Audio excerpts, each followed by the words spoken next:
सीमा को वीजा ना लगा क्या, वो इंडिया नहीं आई, आ गई। हाथों पे क्या है ये कट है सर। कैसे बॉर्डर पार करते लगेगा?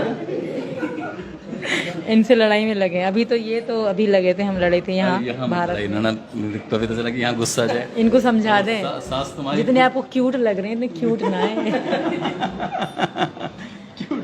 हाँ सच में बहुत लड़ते हैं यहाँ पे। अच्छा, और वो वहीं पे ये बीड़ी बीड़ी पी रहे थे तो मन। जैसे एक बार को जैसे आपको आपकी वजह से, ये तो मैं आपकी वजह से कहूँ, आपकी वजह से सचिन को, सचिन के पापा को जेल में रहना पड़ा, तो ये अरे देखो प्यार में तो इतना, हाँ तो मेरे बच्चों को जेल में जाना पड़ा, बच्चों को भी मोहब्बत के कारण। मेरी वजह से ये कैसे गए? अगर ये ना बुलाते शायद मैं ना आती, शायद ये ना पटाते शायद मैं ना पढ़ती, माँ खुश बैठी थी। फिर भी जैसे कि आपको लगा नहीं है कि अब मैं पता नहीं कहाँ किस दलदल में आ गई? मेरा ये बिल्कुल नहीं था कि इनके पापा को जेल हो। इनके पापा की मैं बहुत इज्जत करती हूँ, बहुत हद से ज़्यादा। मेरे कभी भी नहीं था कि, फिर भी मुझे इसी बात की चिंता थी कि पता नहीं पापा कब निकलेंगे। अगर हम सब जेल में थे तो मुझे अपनी या बच्चों की, इनकी भी नहीं थी, पापा की थी कि वो चले जाएं, और मम्मी वालों की थी कि पीछे कमाने वाला कोई भी ना था। बाबा बेचारे बूढ़े हैं और विकास वाले छोटे हैं। तो हमने पुलिस वाले से भी रिक्वेस्ट करी कि हमारा बहुत सारा सामान वहाँ कमरे में पड़ा है, वो घर पे पहुँचा दी। पापा हमारे साथ हैं, इस बात का मुझे भी दुख है। सचिन के पापा से बात हो रही थी तो सचिन के पापा कह रहे थे कि भैया मैं 2 दिन जेल में रहा, बहुत गरीब आदमी है, पेड़ पौधे लगा के वो बेचते हैं, जाके शहर में जाते हैं गांव से, और वहाँ पेड़ पौधे बेचते हैं, तब उससे घर का खर्च चलता है। तो अब आप पढ़ी लिखी कितनी है? 5। अच्छा 5 में, लेकिन आपकी जो जहनियत है बहुत अच्छी है, आप चीज़ों को बहुत जल्दी से बारीकी से समझ लेती हैं। अब दोनों मिल के काम करना, ताकि मिल के काम करेंगे तो जल्दी आगे बढ़ जाएंगे। I think. और आपके पड़ोसी पता है आपको कितने अच्छे हैं?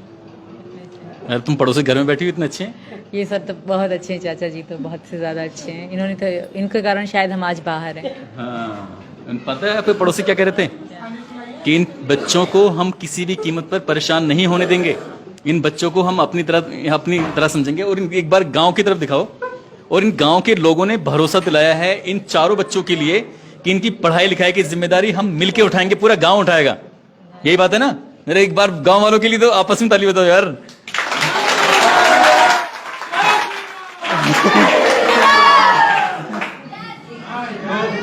तो इसलिए बच्चों को लेके तो आप बिल्कुल बेफिक्र हो जाइए। और हो सकता है कि मैं अपनी इस वीडियो के माध्यम से ये अपील जरूर करूंगा कि जो यहाँ आसपास के अच्छे लोग हैं, बढ़िया लोग हैं, क्योंकि ये बहुत बेहद गरीब परिवार है, इस परिवार को आगे बढ़ाने के लिए, मेहनत करने के लिए आपको कुछ इसमें हेल्प करनी चाहिए।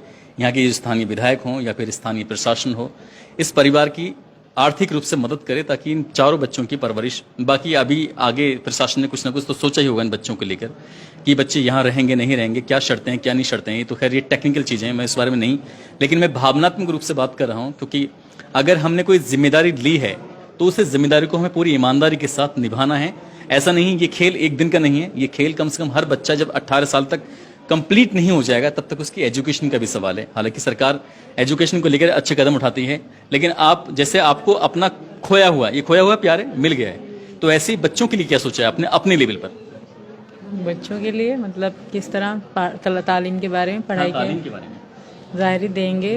आज ऐसा नया दौर है, फास्ट है बिल्कुल, तो पढ़ाई तो बच्चों की लाजमी है।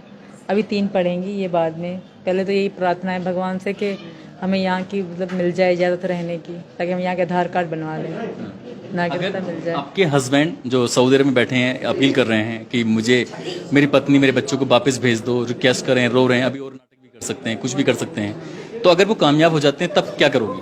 वो नहीं होंगे कामयाब। अगर हो जाते हैं तो मर जाऊंगी, पर यहाँ से नहीं जाऊंगी सर।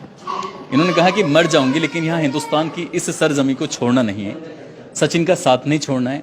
और मैं सचिन की मम्मी को, सचिन के पापा को एक बार फिर से सैल्यूट करता हूँ, क्योंकि उन्होंने एक नहीं 4 बच्चों को इस सीमा हैदर के साथ अपनाया है। और वाकई ये बहुत बड़े कलेजे की बात है, और इस गांव के बड़ा कलेजा है। क्यों?